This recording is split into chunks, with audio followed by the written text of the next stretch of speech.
आज हम पूरी विस्तृत जानकारी से समझेंगे।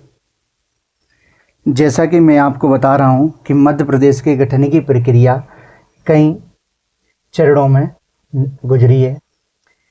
प्रथम चरण मान के चलो, पहला चरण है 1947 से 1956 तक का मध्य प्रदेश। ये प्रथम प्रक्रिया है। 1947 से 1956 तक के मध्य प्रदेश। इस समय मध्य प्रदेश नाम का कोई स्टेट प्रारंभ हुआ था या मध्य भारत के नाम से जानने लगे थे। कब? कि 1947 15 अगस्त 1947 को हमारा देश आज़ाद हुआ और उसके बाद भारत में रियासतें वगैरह बटी और भारत को 4 भागों में बांटा गया। कितने भागों में? 15 अगस्त 1947 को भारत स्वतंत्र हुआ।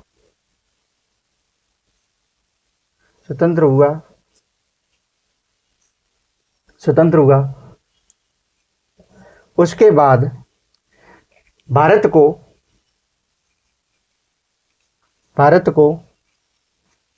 4 भागों में बांटा गया।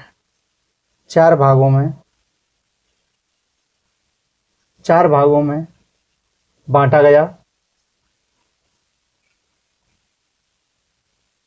नंबर 1, 4 भाग कौन कौन से थे? एक था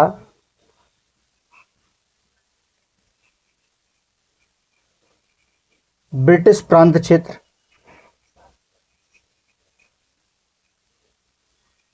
दूसरा था तुम्हारा जिसे पार्ट ए भी बोलते थे। क्या बोलते थे? ए। जैसे पार्ट बी और तीसरा था पार्ट सी और चौथा पार्ट डी। अब हम देखते हैं पार्ट ए। पार्ट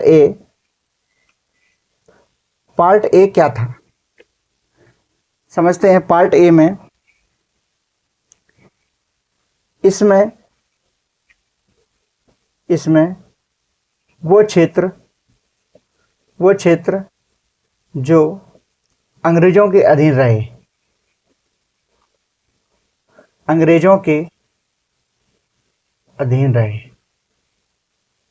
क्या रहे? अधीन रहे। पार्ट बी दूसरा है पार्ट बी। पार्ट बी इसमें बड़ी बड़ी रियासतें थीं। क्या शामिल था इसमें बड़ी बड़ी रियासतें थीं। और तीसरा है पार्ट सी। इसमें छोटी रियासतें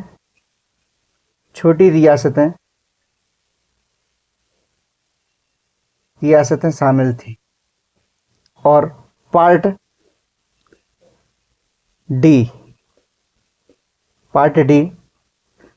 डी में केंद्र शासित प्रदेश थे। क्या थे? केंद्र शासित प्रदेश थे जिन्हें यूटी भी कहा जाता है। ये वो क्षेत्र थे जो समुद्र किनारे या केंद्र शासित प्रदेश उनके अधीन थे। ठीक है।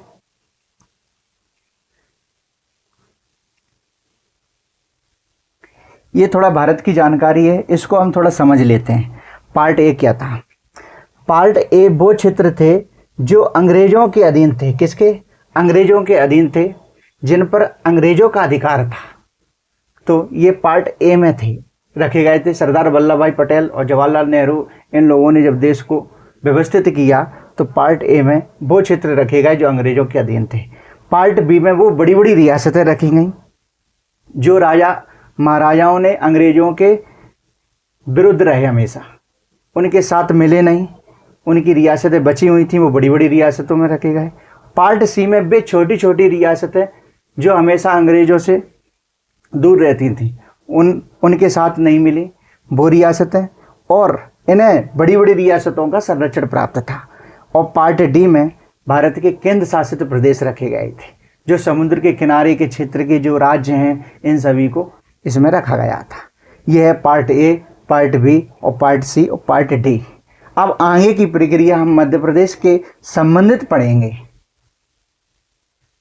अब हम जानते हैं 1947 से पूर्व, थोड़ा सा पूर्व है पीछे का पूर्व, 1947 से पूर्व, 1947 से पूर्व मध्य प्रदेश स्टेट नाम का कोई भी नाम नहीं था कि ये मध्य प्रदेश है या मध्य भारत है, क्या है, ऐसा कुछ भी नहीं था। मध्य प्रदेश एक, यहाँ पर एक सेंट्रल प्रोविंस एंड बरार नाम एक संस्था चलती थी, संस्था बोल दो या राज्य चल दो या क्षेत्र चला दो, वो चलती थी यहाँ पर सेंट्रल प्रोविंस। और सेंट्रल प्रोविंस पहले से ही थी क्योंकि अंग्रेजों की थी, और उसमें बरार जोड़ दिया गया था तो उसका नाम रखा गया था सेंट्रल प्रोविंस एंड बरार। इसकी राजधानी नागपुर हुआ करती थी। तो अब लिख लीजिए थोड़ा सा कि मध्य प्रदेश नाम, मध्य प्रदेश का नाम सेंट्रल प्रोविंस एंड बरार, जैसे सीपी बरार बोलते थे, सीपी बरार था। राजधानी इसकी नागपुर हुआ करती थी। राजधानी कहाँ थी? नागपुर थी इसकी राजधानी। अब थोड़ा और अच्छे से समझते हैं कि ये सेंट्रल प्रोविंस क्या थी। सेंट्रल प्रोविंस वो क्षेत्र था जिस पर अंग्रेज पहले से ही अपना राज्य कर रहे थे, और सेंट्रल प्रोविंस में हमारा मध्य पश्चिम की रियासतें और महाराष्ट्र की कुछ रियासतें, बघेलखंड का क्षेत्र, महाकौशल प्रदेश और महाकौशल प्रदेश, बघेलखंड और दक्षिण की और विदर्भ की कुछ रियासतों को मिलाकर ये पूरा सेंट्रल प्रोविंस एंड बरार बना हुआ था। ठीक है। अंग्रेजों ने, लिखो, अंग्रेजों ने सेंट्रल प्रोविंस का गठन अंग्रेजों ने सेंट्रल प्रोविंस का गठन 1861 में, या ऐसे बोल दो कि 2 नवंबर 1861 को किया था। कब किया था? 2 नवंबर 1861 को किया था, जिसमें इसमें छत्तीसगढ़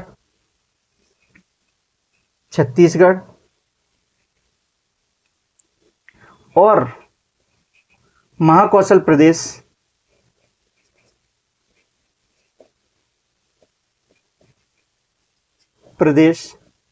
शामिल था।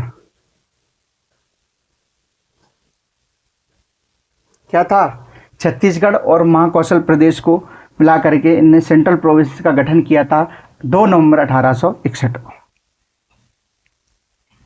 ठीक है। और अब आ जाते हैं बरार। ये बरार क्या था? बरार के बारे में जानते हैं। बरार का गठन 1936 में किया गया था। कब किया गया था? इसका गठन 1936 में पश्चिम और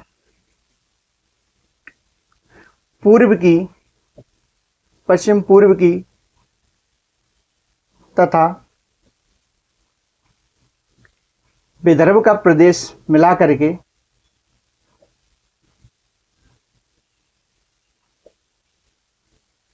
मिलाकर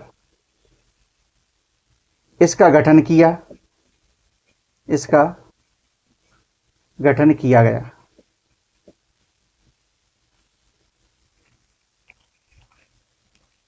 ठीक है दोस्तों, क्या है बरार? बरार का गठन 1936 में हुआ।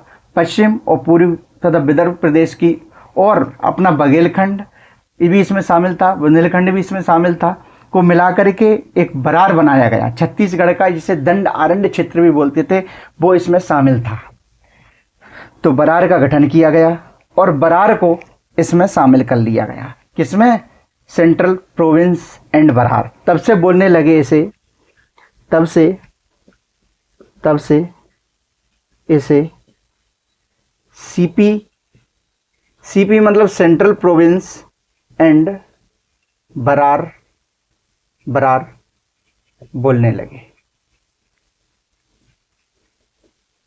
ठीक है, आपकी जानकारी के लिए मैं बता दूं कि इसको अच्छे से याद रखने के लिए CP, central province and Berar and Vidarbha, ये पूरा पार्ट ए में था। क्या था? पार्ट ए की बात करें तो CP and Berar, Berar plus Vidarbha, Vidarbha को मिलाकर के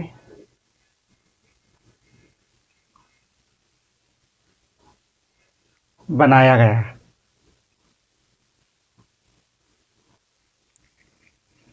ठीक है दोस्तों, जहां समझ में नहीं आए तुरंत कमेंट करें दोस्तों। दोस्तों यहीं हम एक चीज और पढ़ लेते हैं कि 1947 से 1956 तक के मध्य प्रदेश जो हम पढ़ने जा रहे हैं, उससे पूर्व भारत में, इससे पूर्व ये बहुत इंपॉर्टेंट चीज बता रहा हूं, इससे पूर्व भारत में 565 रियासतें तथा 14 ब्रिटिश प्रांत थे।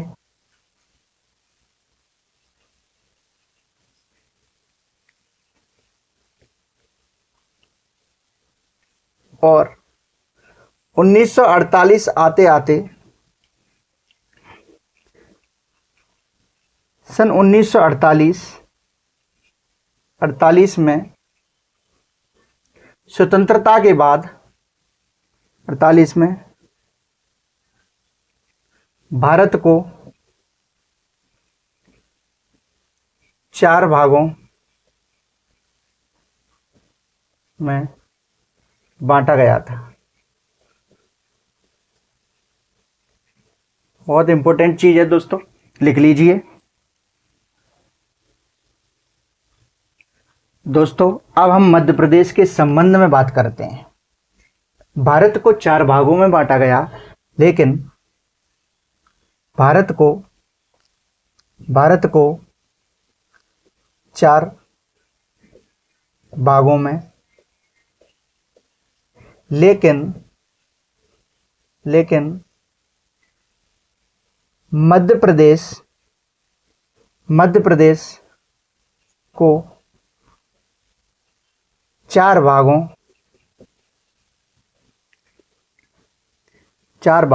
एवं 3 श्रेणियों में बांटा गया। 3 श्रेणियों में बांटा गया। ठीक है दोस्तों, बहुत इंपॉर्टेंट है, पूछेगा मध्य प्रदेश को कितनी श्रेणियों में बांटा गया? मध्य प्रदेश को 3 श्रेणियों में बांटा गया। अब बात करते हैं दोस्तों part A, part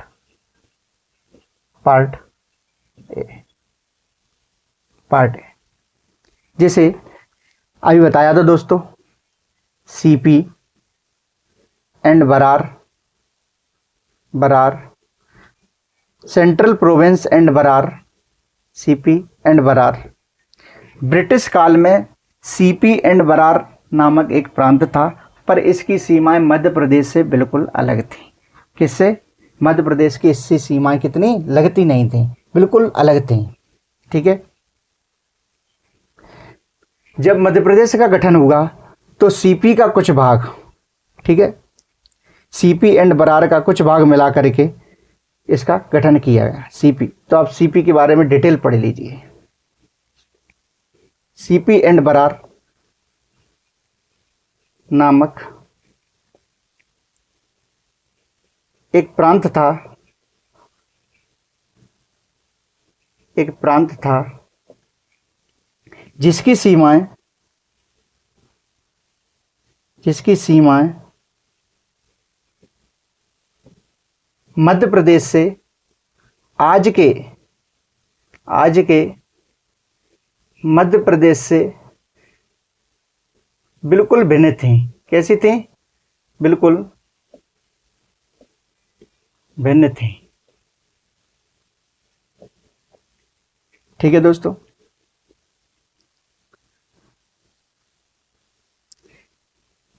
central province CP का गठन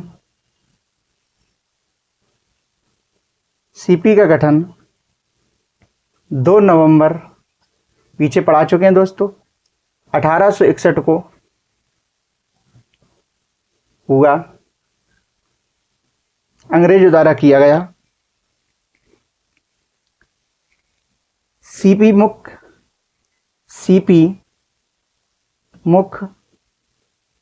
मुख्य रूप से कमिश्नरी क्षेत्र था। ये क्या था? कमिश्नरी क्षेत्र था।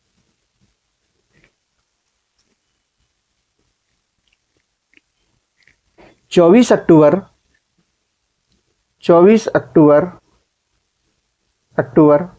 1936 को सीपी में सेंट्रल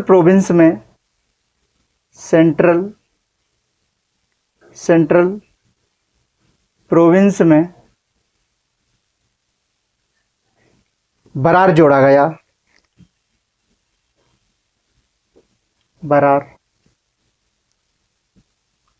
बरार क्षेत्र को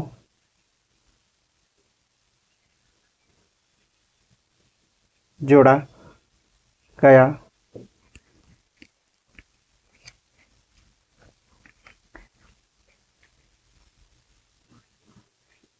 बरार में जो हमने पीछे पढ़ा वही बरार क्या था? बघेलखंड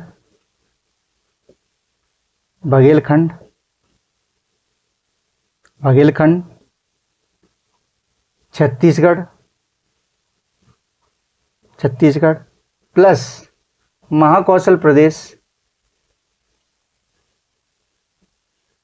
महाकौशल तथा ज्यादातर छत्तीसगढ़ का हिस्सा शामिल था।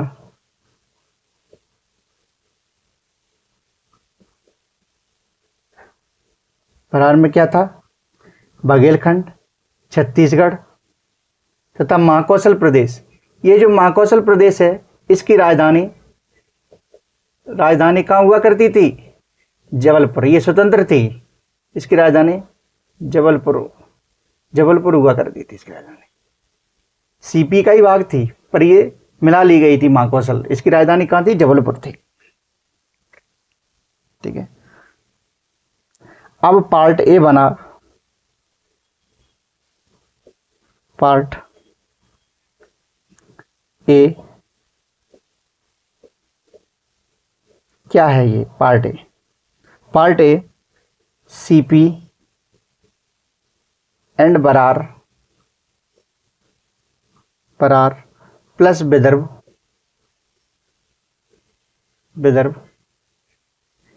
प्लस महाकौशल महाकौशल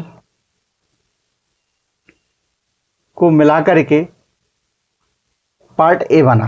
क्या बना? पार्ट ए बना।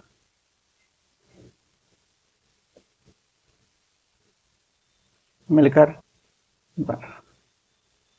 ठीक है। जिसकी राजधानी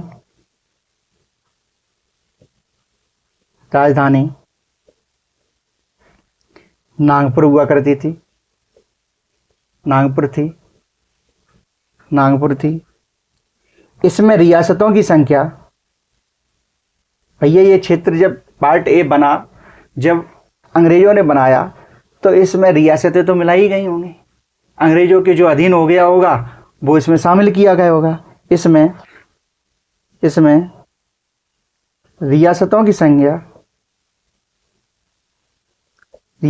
संख्या 15 थी। जब रियासतें तोड़ी गई तो अंग्रेजों ने आधुनिकीकरण किया। आधुनिकीकरण करके कैसे किया? जब रियासतें तोड़ी तो उन्होंने संभाग बनाए। क्या बनाए? संभाग बनाए। कितने संभाग थे इसमें? 5 संभाग बनाए।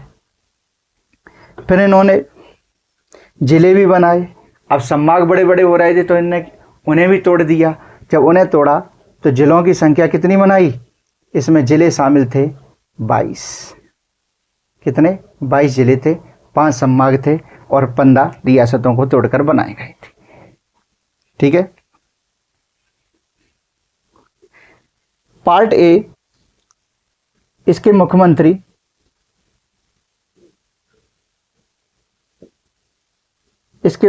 किसको बनाया गया? रविशंकर शुक्ल को। रविशंकर शुक्ल इसके मुख्यमंत्री बने। राज्यपाल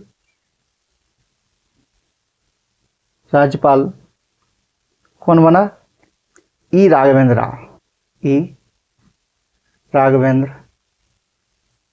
राव। ठीक है। मध्य प्रदेश के संबंध में ये सब हुआ 1948 में। कब हुआ? ये 1948 में हुआ। ठीक है।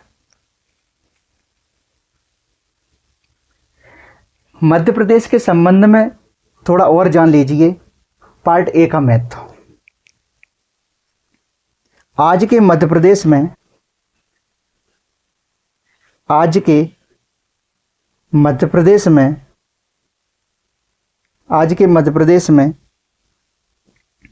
पूर्व की माने पहले की, पूर्व माने पहले की, पूर्व की केवल एक रियासत शामिल की गई। एक रियासत शामिल है जो हरदा जिले की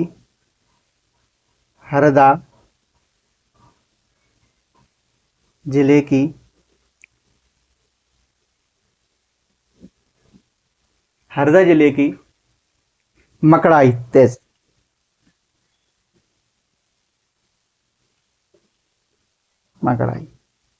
मकड़ाई ये आज की डेट में क्या है? तहसील है। ठीक है। आज के मध्य प्रदेश में वो रियासतों में कौन शामिल की गई है? केवल हरदा जिले में पड़ती है मकड़ाई तहसील, वो क्षेत्र इसमें शामिल किया गया है पार्ट ए में। आगे बढ़ने से पहले मैं कुछ और चीज़ बताना चाहता हूँ। कुछ हमारे भाई बंधु दोस्त कहेंगे कि सर ये विदर्भ क्या है? ये विदर्भ, तो थोड़ा विदर्भ के बारे में भी समझ लेते हैं। विदर्भ क्षेत्र पुनर्गठन से आपका एक क्वेश्चन भी बाहर नहीं होगा, चाहे वो पीएससी हो, चाहे वो स्टेट वनडे एग्जाम हो, कुछ भी हो। विदर्भ, इसमें महाराष्ट्र के, ये विदर्भ वो क्षेत्र था, इसमें महाराष्ट्र के मतलब मराठी भाषी के 8 जिले शामिल हुए थे। कितने? 8 जिले शामिल किए गए थे। तब सेंट्रल बना था, सेंट्रल प्रोविंस बरार बना था। इसमें 8 जिले शामिल किए गए थे। कौन कौन से? विदर्भ क्षेत्र में महाराष्ट्र या मराठी भाषी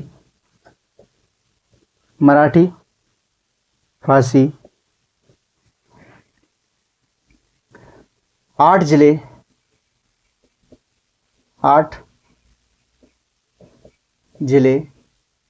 शामिल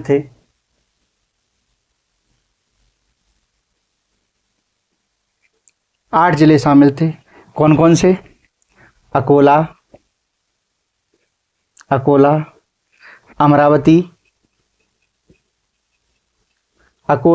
अमरावती, यमतमाल, बरदा, बुल्ढाना,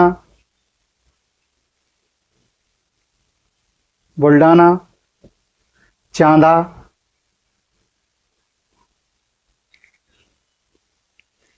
भंडारा, नागपुर,